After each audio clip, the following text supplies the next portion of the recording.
You're late. Sorry, Sally, Fred said, taking a seat beside her on the park bench. For what it's worth, I brought you coffee. Taking the proffered beverage, she breathed in deeply, smelling the steam that rose from the cup. Caffeine is cause to forgive a great many ills. I'll have to remember that, Fred laughed. Just know that caffeine flows both ways. Even so. Even so what? Why were you late? Sally demanded. Assuming it just wasn't to pick up your penance. Fred looked out toward the pond in front of him, if for no other reason than the answer was sufficiently silly as to be embarrassing. It was a nice lake just off of Main Street, with water that glistened blue in the noonday sun, sheltered by enough trees to mute the worst of the traffic noise. I got caught up watching a YouTube video. You've got to be kidding. It was about writing dialogue, he said, facing her. Indeed, we're employing some of the tips right now. As that brief introduction suggests, we're going to dive deeper today than my usual high-level videos to take a look at the bread and butter of good fiction, dialogue. Actually, we're not going to look so much at the words spoken by the characters, but rather at those words that surround them. So come with me as we delve into the power of the pause and learn how it can lead to quality dialogue. Hi, my name is Jonathan Oldenburg, author of Tears from Iron. I've been writing for about 25 years now, and I still remember those early days as I set out on my journey. Like many people, I suspect exposition, that capturing a moment in time with vivid detail, came a lot easier to me than dialogue. Yet as I've gained more experience, I've discovered that writing compelling dialogue is one of the most rewarding aspects of the writing experience. So today we're going to talk about a few tips and tricks that can help with pacing, clarity, and energy in your dialogue. And the cool thing is that all of these can be found between the spoken words. Here's what we're going to cover. 1. How to choose the best dialogue tags. 2. Where to place those tags. 3. The action tag alternative. 4. How to build even bigger pauses by expanding those tags. 5. When to avoid the pause. 6. Expanding those concepts for dialogue with more than 2 participants. And 7. We'll close with a few words of encouragement and some suggestions if you're struggling with dialogue. These all sound simple, right? Perhaps they are, but mastering when and where to use this skill, just like writing, is something that's developed over time. So let's get to it. Tip 1. What is the best dialogue tag to use? This can and should vary, but there are a few concepts to keep in mind which are important. First, simple usually is better.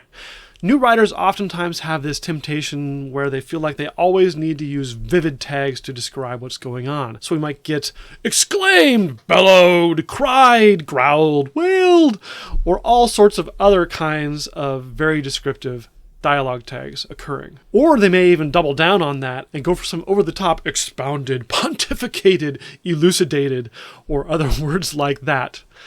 Now, there is a time and place for these. Well, maybe not those double-down ones, but there certainly is a time for bellowed and cried and wailed and things like that. But one way to think about this is to compare it to a recipe. It's sort of like adding salt. A little goes a long way. What's important to remember here is that when you add in those tags, it is an authorial intrusion into the story to pull attention to how something is being said rather than what is being said. We notice the author rather than the characters, especially if it's done too much. It can ruin the reader's immersion in a story. It may be counterintuitive, but the best dialogue tags are almost always the simplest, one of 3. Said, asked, and replied. The power in these tags is that they are invisible. The reader doesn't even notice them because they are literally just tags to identify who is speaking and nothing more. But such tags don't provide tone, you might protest, and that's true. Sometimes it's important to add tone through the use of more vivid dialogue tags or through action tags, but frequently the best tone is imparted through the dialogue itself. The other magic about said, replied, and asked is that while these are invisible, they still take up place on the page, and as such the reader still has to process through them. Because of this, they create a natural pause that is longer than the pause you'll achieve with a comma. As such, it's a great way to slow down a conversation if it's going too fast, and you need to allow time for the reader and the characters to process what's going on. Or when you have several thoughts being expounded upon by one character and you want to put a transitional break between those thoughts. We'll expand on that a little bit more in tip 2, where we'll also begin looking at some examples. So tip 2, where do we place these dialogue tags? And this may feel fairly obvious, and it probably is, but let's unpack this because I think there are a few important concepts to consider beyond the obvious answer. So the obvious part, they could be either at the beginning, the middle, or the end of a segment of dialogue. And that's true whether it's a single sentence, a few words, or multiple sentences being spoken by the same speaker. And in general, the placement of that tag is largely a matter of taste for the author. Do what feels right for you. But there are a few things to consider, so let's look at those. Okay, so the tag at the beginning. What's important here is that if you put the tag first, you remove any ambiguity about who the speaker is. Fred said, hello. We know it's Fred because the Fred said comes before the hello. There's no doubt about who said hello. And that can be useful, especially if there is a large segment of dialogue coming and you want to be clear from the outset about who is saying it.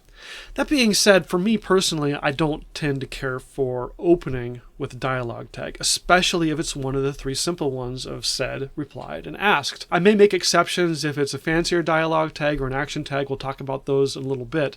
But personally, I find Fred said hello to be very jarring. But maybe that's a matter of taste. The next option of putting the tag at the end tends to make for a much smoother flow of dialogue. The risk here is ambiguity. If you go on in the dialogue too long before identifying the speaker, there's a real danger that the reader might not know who's talking and be confused because they think it's somebody else. Now, there are three ways that this might be minimized. The first is if the dialogue itself is fairly short. Yes, said Fred. Well, that's only one syllable. You're already at the Fred. Or even a short sentence. The weather's hot out today, Fred said. You're very quickly get into that Fred and identifying who it is. It's not really much of a problem. Second, if you have an interchange going on between two characters and Sally just spoke, well, now it's Fred's turn to speak. So naturally we can conclude that it's going to be Fred speaking. So putting it at the end is just fine. Or cutting it out altogether. We'll talk about that a little bit later. Third, if you happen to have two characters who have very different manners of speaking that come out in their dialogue, then just by reading the word that each character is saying, we're picking up on who is Fred and who is Sally. This could be through accents. It could be through one person speaks in very elaborate, fancy sentences, and the other one is monosyllabic. All sorts of different ways to do that. That one's probably less common because it requires much more distinct voices, which can sometimes end up being cartoonish and goofy. But it can also be very successful if done right. Okay, so the third option is putting the tag in the middle. And this typically is my favorite method. The reason for that, which I already mentioned at the end of tip 1, is that it provides for a nice pause and also for nice transitions between two different thoughts. As an example, let's take a look at our opening dialogue between Fred and Sally, with Fred's response right after Sally says, "You're late." Fred said, "Sorry, Sally, for what it's worth, I brought you coffee." "Sorry, Sally, for what it's worth, I brought you coffee," Fred said. "Sorry, Sally," Fred said, "for what it's worth, I brought you coffee." Now, all three have exactly the same words. We just moved where Fred said happened to sit in the sentence. Also, all three are perfectly viable methods of writing. But there's an extra utility when we put that Fred said in the middle. It does two extra things for us beyond simply identifying the speaker. First, it gives us a natural, longer pause. "Sorry, Sally," Fred said, "for what it's worth, I brought you coffee," instead of "Sorry, Sally, for what it's worth, I brought you coffee." Second, it provides a transition between two things that Fred is saying. His apology, "Sorry, Sally," and his offering of penance, "For what it's worth, I brought you coffee." And that can provide a good break for a reader. In this case, the transition is not that significant, and so perhaps the value is less, but sometimes it can be quite potent. One thing to watch out for, though, is if you use the same structure over and over and over again. It's much like using the same fancy words multiple times in the same sentence or paragraph or what have you. It can get really annoying for your readers. And so it's a good idea to mix these up a little bit. So let's wrap up tips 1 and 2 by taking a look at another example, putting it all together. And we'll do this by listening in on a little bit more of Sally and Fred's conversation. "How's writing going?" Sally asked. "Lousy." "Uh-oh, what happened?" "I've got this scene in my mind that I can visualize perfectly," Fred replied. "But then when I'm at my computer, I just stare at the blinking cursor and there's nothing." "Do you know what's stopping you?" "No, that's the worst part," Fred said. "It makes me want to tear my hair out." Ever been there? I know I have. Hang in there, Fred. So anyway, this is an example of what we can do with tags. You'll notice that there are only 3 tags that we used in this entire dialogue, and they were all of that simple kind: said, asked, and replied. The first was important because it established who is speaking at the beginning of the dialogue. Otherwise, you might have been confused about whether it was Fred or Sally asking the question, how's it going?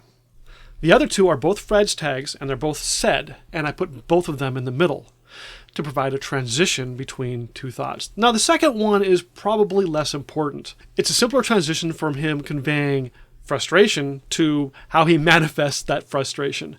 And so this very easily could have been a single sentence altogether with a tag at the end, or perhaps no tag at all because it's very evident that it's Fred who's speaking. But that placement of the first tag is far more important because it allows for a significant transition between when Fred is talking about how he visualizes what he wants to write and then actually sits at the keyboard. In fact, it is mirroring, in a way, Fred's own pause from that visualization stage to that doing stage. And that is the power of putting the tag between those 2 thoughts, so the reader feels that in a much more pronounced way. But one more note before we move on to the next tip, and that is the emotion of this scene. As we've already discussed, there is only the use of asked and said in this dialogue. And other than that, there is no exposition at all. It is purely dialogue. Yet you can still feel the emotion of the scene. You can see that Sally is concerned and trying to be helpful and trying to be a good listener. You can see that Fred is frustrated and sharing that vexation that he's experienced and that sense of helplessness. It all comes through in the spoken word. Now, the notes here are mild, and that's because this is a mild conversation. If this is an argument or somebody who is absolutely crestfallen or some other intense emotional interchange, the dialogue itself can really ramp up those feelings. And if we do interweave more detail in the form of more descriptive dialogue tags, action tags, or maybe a little bit of exposition, we can even ramp that up further. So let's look at that. So tip 3 is the action tag alternative to the dialogue tag. While a dialogue tag serves to identify the speaker and perhaps provide a little bit of tone in that through those more descriptive versions like cried or wailed or bellowed, the action tag uses an action word instead. You know it's an action tag if you can't speak the way the word describes. For example, fine, Fred scowled. You can't scowl words. Or, that hurts, Sally grimaced. You can't grimace words. Now, perhaps you could cry, Sally cried, but you can't grimace. Dialogue tags like cried can provide a degree of tone, but action tags can usually do a lot more. They're typically an expression, a gesture, or some other physical description of what the speaker is doing. For now, we're going to talk about single word action tags. We'll expand on that a little bit more later. But as we move on, I do want to point out one other important grammatical difference between action tags and dialogue tags that you may or may not be aware of. With a dialogue tag, you typically will put a comma when you transition from the dialogue to the tag. With an action tag, it is always a period. That hurts, comma, Sally cried, versus that hurts, period, Sally grimaced. You see the difference there? Now, not surprisingly, you can place action tags the same way you place dialogue tags at the beginning, the middle, or the end. When considering whether to use action tags or not, there are 2 things to keep in mind, both of which we've sort of talked about already. The first is that, unlike said, replied, and asked, an action tag, just like the more vivid dialogue tags, is more evident to the reader. It is not invisible. It is an authorial interjection with description about what's going on. The second is a bit more positive, and that is, while visible, the action tag provides that same pause that you can achieve with the dialogue tag to help you with transitioning between 2 thoughts or provide a longer breath for the reader to consider what's being said, so on and so forth. For this reason, next to the classic said, asked, and replied invisible dialogue tags, my preferred tag methodology is typically going to be one of these action tags. But again, that comes down to authorial choice and style. So before we move on to the rest of the tips, I want to pause here to thank you for listening so far in this video. I hope it's been helpful for you and that you are finding this conversation to be useful for your writer's journey. Or if you're not a writer, for understanding the writer's journeys that writers do take. If you are enjoying this, please like and subscribe so you can get more videos like this. I typically release them about once a month. My focus is on writing and also on the fantasy genre, and combining those together, writing in the fantasy genre. But I do also try to have a fair amount of videos which have a more general tone, like this one. So let's get back to the tips. So tip 4 is an expansion on the action tag, but with even bigger pauses. When using an action tag, we aren't locked in at a single word. We can expand that to a full sentence, or even multiple sentences of exposition. In this way, you can create an even larger pause to more fully expand on the attitude of the speaker, their tone, or alternatively, to provide notes of description and setting about what's going on around the people who are having the conversation. Indeed, this is actually one method to avoid a massive info dump at the beginning of a conversation where you provide all the exposition the reader will ever want to know about what's happening while the characters are talking, and instead interweave those notes of exposition into the dialogue so it's introduced more gradually and in a more organic way. So here's a fairly short example that I used in the opening scene dialogue. "Sorry, Sally," Fred said, taking a seat beside her on the park bench. "For what it's worth, I brought you coffee." In this one, I didn't provide any visual cues about tone at all. The complete focus of this expositional tag is on establishing the setting. Later on in this scene, I wrote an even longer expositional tag to demonstrate how you can use this sort of tag to slow down a scene.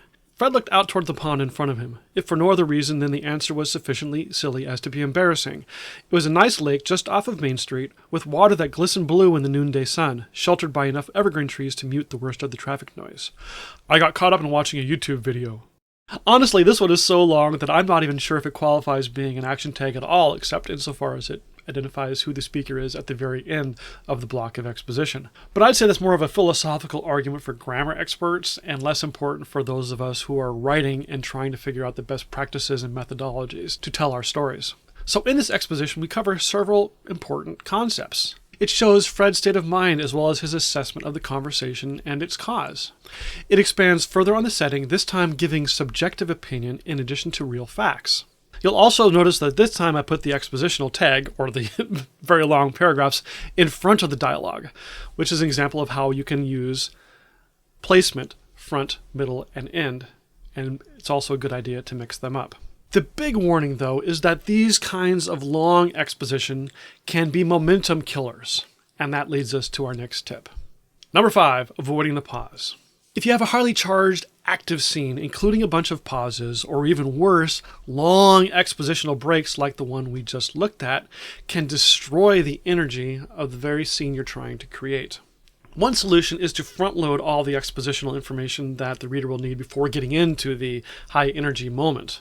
While this can be done very successfully, it also runs the risk of ending up as an info dump, which can be just as damaging to your overall story as interweaving that exposition throughout. One option is to leave the exposition out altogether, or at least trim it way down, and let the reader fill in the gaps with their own imagination. Or you can try interspersing that exposition in bite-sized chunks throughout the dialogue. For an example here, we'll leave the amiable Fred and Sally behind and move on to a more highly charged conversation between Biff and Joe, two guys who have been planning a road trip.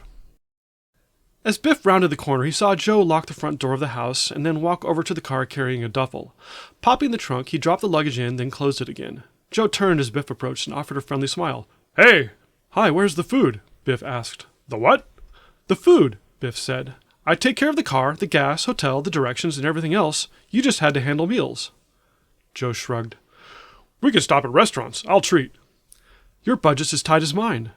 "Fast food, then." "You know that gives me indigestion." "Fine, I'm a loser. Next time you handle the food and I'll take care of the car." "We'd never make it out of the driveway." I front-loaded a bit of exposition here so it wouldn't slow down the dialogue, and I think it actually works okay because it's sort of a setup of the scene. The two are not standing next to each other with a lot of exposition happening.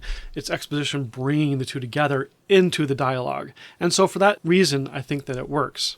From that point on, though, note that I only used 2 dialogue tags and 1 action tag through the entire scene. See how energetic that made it, but also notice how little information was given to the reader once that conversation really kicked off. So with that in mind, what happens if we want to interlace exposition? So let's take a look at the scene again and go to the opposite extreme with a lot of dialogue tags and action tags. Joe turned as Biff approached and offered a friendly smile. "Hey!" "Hi, where's the food?" Biff asked. "The what?" Joe stared at him, a blank expression on his face. "The food!" Biff flung down his suitcase and stormed across the driveway, gesticulating wildly. "I took care of the car, the gas, the hotel, the directions, and everything else. You just had to handle the meals." Joe shrugged. unfazed. "We can stop at restaurants. I'll treat." Biff's shoulders slumped and he leaned wearily on the car. "Your budget's as tight as mine." "Fast food, then." Joe took a step toward him. Biff whirled on him, eyes flashing in vexation. "You know that gives me indigestion." "Fine, I'm a loser," Joe said, recoiling from Biff's fury. He raised his hands in surrender. "Next time you handle the food and I'll take care of the car." "We'd never make it out of the driveway," Biff roared. Can you feel the slower pace here? A lot of the momentum was lost because of all that exposition that was thrown in between the words that were being said. So there's a trade-off, information versus energy. Now, depending upon tastes, you may argue and feel like the first one was way too sparse. I don't know, I thought it sort of worked. The second one, though, was definitely really heavy on the exposition. I doubled down, and it actually ended up getting a little melodramatic. It was just too much. Now, I'm not going to take time with a third example of the same scene, but very likely the best solution is in an intermix between the two, with a heavy focus on dialogue only, and then maybe one or two more expositional notes to build up the action and movement that's happening in the scene as well. Sometimes that's critical, but keep in mind the secondary effects of putting that in can be to slow down what you really want to keep energetic. So let's wrap up this section on high energy dialogue with perhaps another question you might have, and that is, how many lines of dialogue can you have before you need to throw in a tag of some sort or other? My answer is going to be the same answer I've given all along for almost all of this, and that is personal style. That being said, I think there's some pretty good rule of thumb, at least one that I follow, and that is of having about 3 lines of dialogue before you need to have a tag, at a minimum. Sometimes it's appropriate to put more. I would be more inclined to put more if the dialogue is longer, like if each person is speaking several sentences at a time, because at that point you begin losing the interchange anyway. The momentum's perhaps less important, and you can spend that time to flag who's talking. On the other hand, if it's 1 or 2 words, maybe you can stretch it out to a 4th or 5th. I would be a little bit more wary on that, but a lot of it, once again, comes down to feel. I think as a good rule of thumb, though, 3 is a nice guide. So moving on to tip number 6. So far we've looked at dialogue with only 2 participants, Fred and Sally, Joe and Biff, so on and so forth. But sometimes you have dialogue with more than 2 participants, 3, 4, 8, 80. But whether you have a small number or a large number, the same basic concepts tend to apply. The first note here, though, is that the more participants you have, the more important using those tags become, because it is much easier for the reader to lose track of who is speaking. Here's a couple tips that might help with that. First is probably the best advice, although it doesn't work in every situation, and that is that even though you may have a large number of people present and active in a conversation all at the same time, that doesn't necessarily mean they all have to be speaking in an interchange actively. When possible, try focusing that conversation down to just your 2 people. And then you can rotate through different sets of pairs as the conversation continues. So say, for example, you're writing a book where Steve is your protagonist and the scene is set in his point of view, and he is involved in a conversation with a bunch of friends. So perhaps the dialogue focuses around Steve and his buddy Biff, and they interchange for a while. Maybe there's 3 or 4 sets of dialogue that each of them says, and then that conversation transitions. Biff shuts up, and Joe begins interacting. So now it's Steve and Joe going back and forth, having, maybe once again, 4 sets of dialogue each or more, or maybe a little bit less. And then you move on again. Maybe this time your point of view character, Steve, shuts up and Joe is talking with Hank. And so it's Joe and Hank having a conversation. And then maybe Hank steps back and it returns to Joe and Steve, and they wrap up the dialogue. So as we go along, we have only 2 characters speaking in intervals, and then they hand off, kind of like a baton in a relay race, where it's not always the same runner, but they're all involved in the race, is one way to look at that. And that can really make it a lot easier for the reader to follow. One of the keys here, and it's also going to be true for the other tips we're going to talk about, is that when you're writing dialogue in a story, you're not perfectly mimicking real life. Real life is chaos. Go to a restaurant and just sort of listen into the conversations that happen around you. And there's words and ums and this and that and guffaws and laughter all being interjected in a cacophony when you get a large table of, say, 10 people all having a meal together. And you can't capture a good dialogue in a story if you try to get every single word that's said.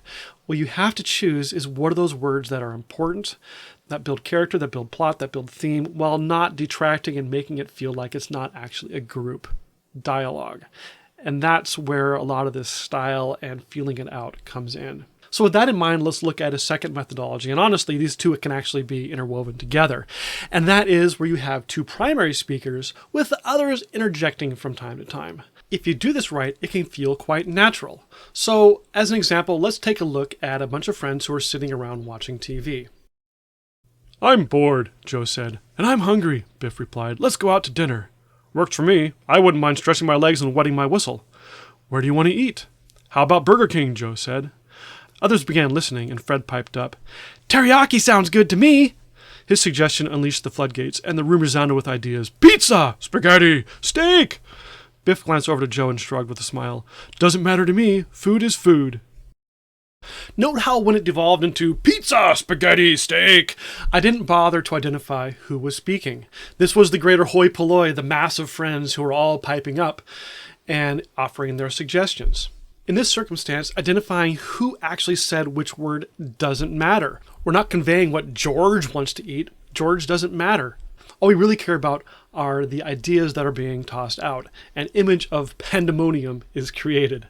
Another similar method which can really work, especially if you have large groups of people, is to try dividing them into factions, wherein Biff champions those who want to have spaghetti and Joe champions those who want to have hamburgers. And there's a whole bunch of other people who either fall into the spaghetti or the hamburger faction. But in the dialogue itself, it is Biff and Joe, I think I gave the names, who are doing almost all of the talking, and then occasionally one faction member may interject with a word or two or a thought on either side. And so you actually end up with sorts of three tiers. You have the primary speakers, the occasional interjectors, and perhaps ones who never actually speak other than through expositional usage. You give the idea that they are present also, providing their support. And so that is a way to keep massive conversations under control in a way that conveys what you want to convey with plot, characterization, theme, so on and so forth, while also keeping your story in a manageable, contained way. But sometimes you may have a conversation where there is a group of people and all of them have different thoughts, which are all very important. And there's just no way to have it rotate between two speakers or have, factions or anything like that. And in those cases, really what you're stuck doing is having dialogue tags, identifying each one as they talk in turn, because it is going round robin. Or not even round robin, is going back and forth, chaos, interjecting throughout. One tip here, though, if you possibly can, avoid doing this at the beginning of a novel.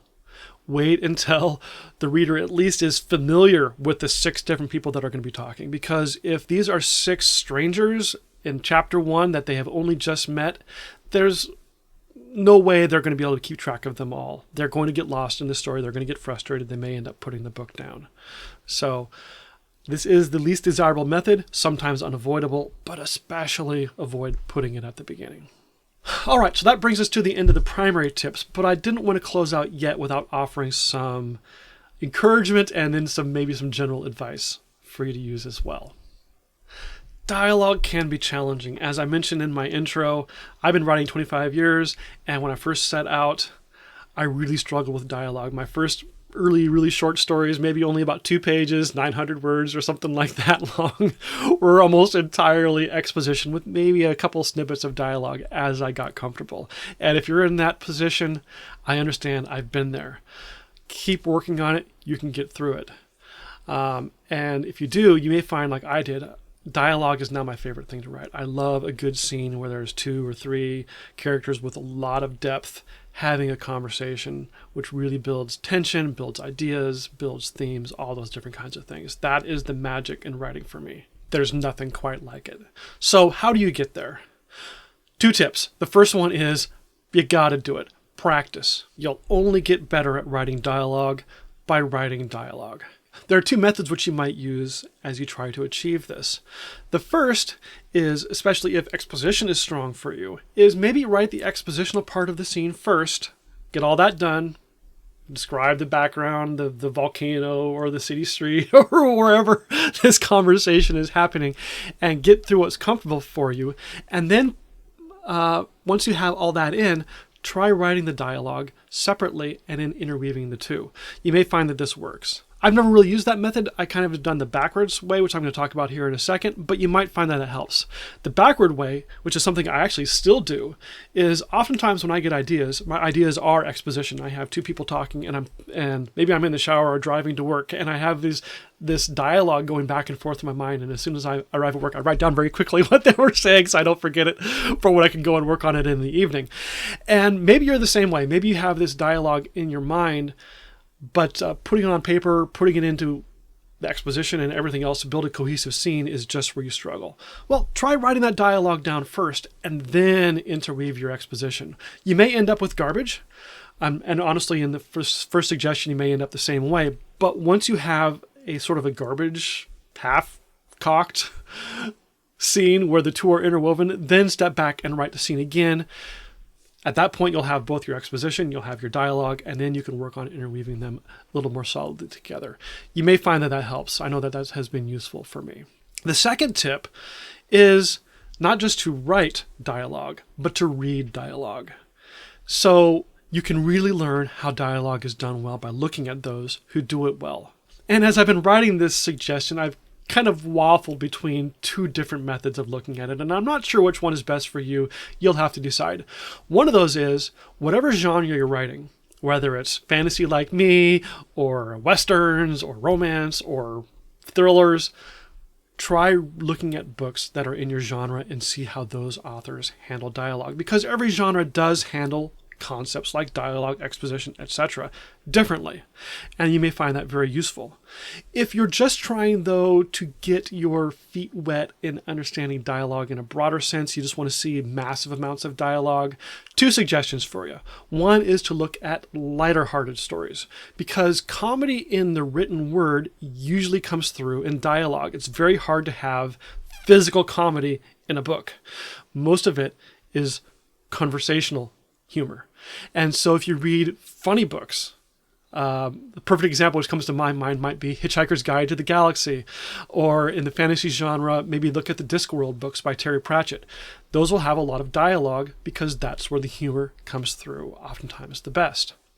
Another place you could try looking is in young adult fiction, because young adult fiction tends to be faster, looser. It needs to engage the reader much more, and that means dialogue, because dialogue, if you haven't noticed, uses far fewer words than exposition does. And when you look at it on a page, there is a lot of white space.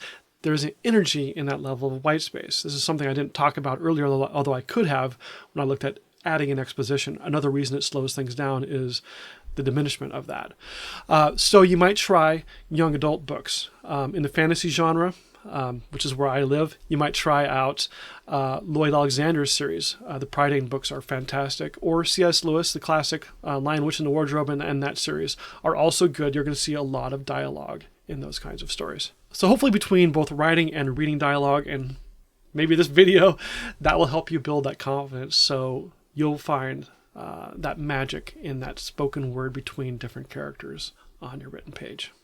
Okay, so that brings us to the end. We'll close like I usually do with a quick recap on concepts. First concept what we talked about was dialogue tags themselves. I recommended that when possible, it's best to use those simple invisible ones like said, asked, and replied. Because they are invisible, the reader doesn't really even notice them. Yet they do create those pauses, which can be very useful when employed correctly. This is especially true if you put those tags in the middle of dialogue rather than at the front or the end. But make sure you mix them up, because if you put everything in the middle all the time, it'll get monotonous for your reader. They may not know why it's monotonous, but it'll get monotonous. Other dialogue tags can convey tone and also volume, but even better oftentimes is the use of action tags when you're trying to achieve that. But just be aware that action tags and those other louder kinds of dialogue tags are more noticeable and will potentially pull the reader out of their immersion. Longer exposition can do this even more, but also risks slowing down your story. For high intensity, you want to minimize those tags and minimize exposition. And then finally, when you're writing dialogue in groups, try rotating between who's speaking or put them into factions, and then just with interjections, things like that. And ultimately, if you want to get better at dialogue, you got to write dialogue and you got to read dialogue. Okay, so thanks for making it this far. Like I said before, please like and subscribe if you enjoyed this video and would like to see more content. I really appreciate that. If you have any thoughts, any suggestions of your own that you've dealt with, or any questions, I'm always looking for other topics for videos. Please feel free to put those in the comments. I do read those and usually try to reply. If you're interested in seeing how I actually employ dialogue in real stories, check out my book, Tears from Iron, which is available on Amazon as a book, in Kindle, and also on audiobook. And keep an eye out for my next book, which should be coming out later this year. So that's it for now. So I'll part by just saying thanks and have a good day.